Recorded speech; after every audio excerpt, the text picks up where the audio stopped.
Hai guys, gals. Ini video berkaitan dengan bencana yang terjadi di Aceh, Sumatera Barat, sama Tapanuli ya.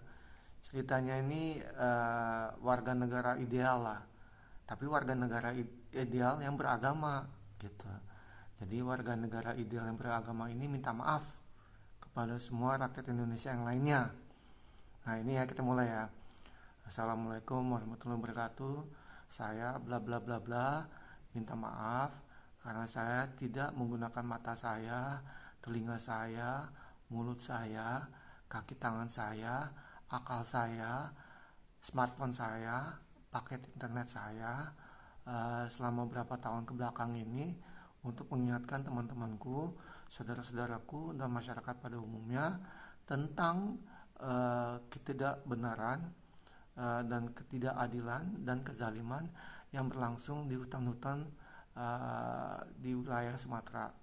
Akhirnya karena saya tidak ikut menyebarkan informasi yang penting itu, terjadilah bencana luar biasa, dahsyat dan tragis bulan ini.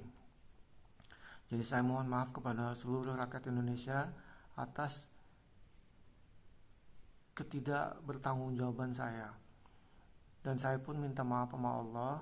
Selama ini saya Allahu Akbar dalam sholat saya, tetapi sholat saya tidak terwujud dalam kehidupan sehari-hari saya, karena saya lebih takut terhadap orang daripada Allah. Saya tidak berani mengungkapkan kebenaran-kebenaran, ketidakadilan-ketidakadilan, dan kezaliman-kezaliman yang ada. Jadi saya mohon maaf, tapi saya tetap mengucapkan Alhamdulillah Allah telah melahirkan saya di atas bumi pertiwi yang begitu indah dan berlimpah ini. Semoga kedepannya saya akan lebih bertanggung jawab di hadapan Tuhan Yang Maha Esa, Allah Subhanahu Wa Taala. Dan saya cuma mau nanya ya Allah, itu ketika para pemilik usaha dan para pejabat swasta maupun pemerintah yang melihat akibat daripada bencana itu, apakah nggak terbersit di hati mereka dan pikiran mereka bahwa itu pun bisa terjadi ke mereka gitu loh, sewaktu-waktu gitu loh. Kita nggak tahu kayak apa musibah yang akan menimpa kita gitu. Karena tuh ini kan masih bumi Tuhan kan, masih bumi Tuhan. Jadi apakah mereka masih berjalan angkuh di atas muka bumi Tuhan, tidak merasa sama sekali bahwa itu bisa terjadi sewaktu-waktu dalam bentuk apapun kepada mereka, musibah ini, musibah apapun gitu.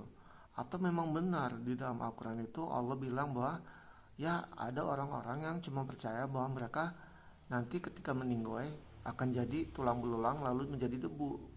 Begitu kata Tuhan. Kenapa saya bisa ngomong kayak gini? Karena apa ya, walaupun itu terjadinya di Aceh, mau nggak mau itu berimbas kepada saya, minimal secara psikologis gitu.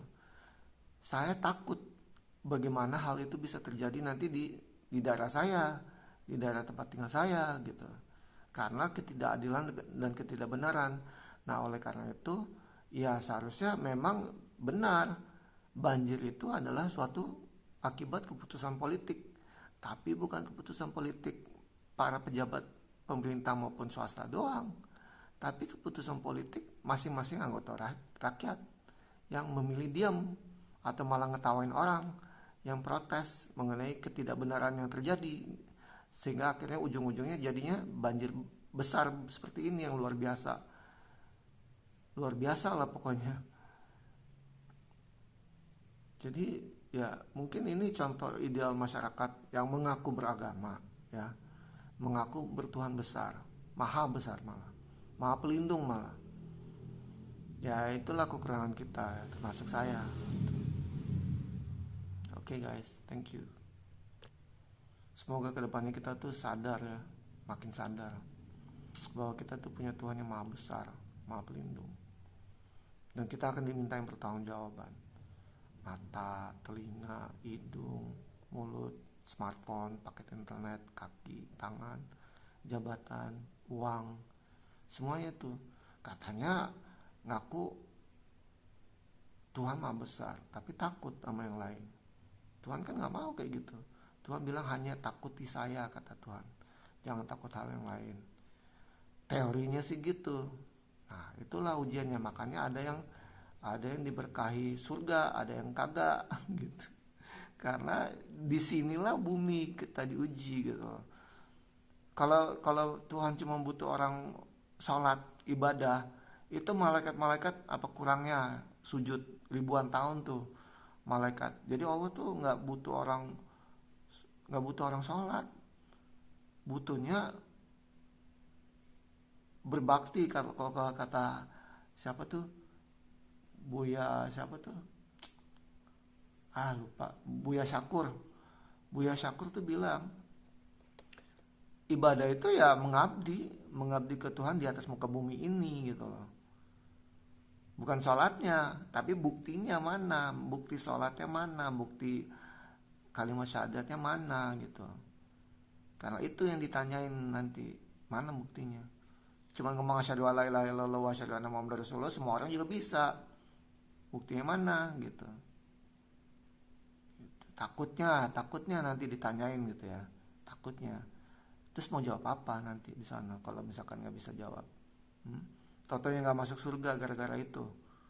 Gara-gara nggak menggunakan mata, telinga, mulut, panca indera, kaki, tangan, smartphone, HP untuk mengambil bagian tanggung jawab masing-masing, karena bumi Indonesia ini ya dititipin ke kita. Bumi ini malah dititipin ke kita. Jadi nggak hanya di Indonesia, kalau ngelihat ketidakadilan di mana, di negeri semangka juga, kita nggak boleh tinggal diam. Nanti ditanyain juga, kamu ngelihat ketidakadilan dan kezaliman terjadi di negeri semangka kok diam aja gitu. Nanti ditanyain takutnya. Memang Tuhan tuh maha pengampun, tapi katanya mau surga. Kalau mau surga ya sekalian aja yang tertinggi lah, kalau bisa, yang paling enak, yang paling dekat sama Allah, karena itu yang diinginkan kan. Kalau surga yang paling jauh dari Allah kan kurang enak.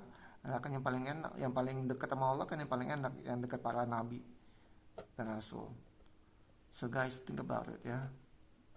Ini contoh seandainya ya, rakyat beragama, rakyat ideal, imajinatif beragama.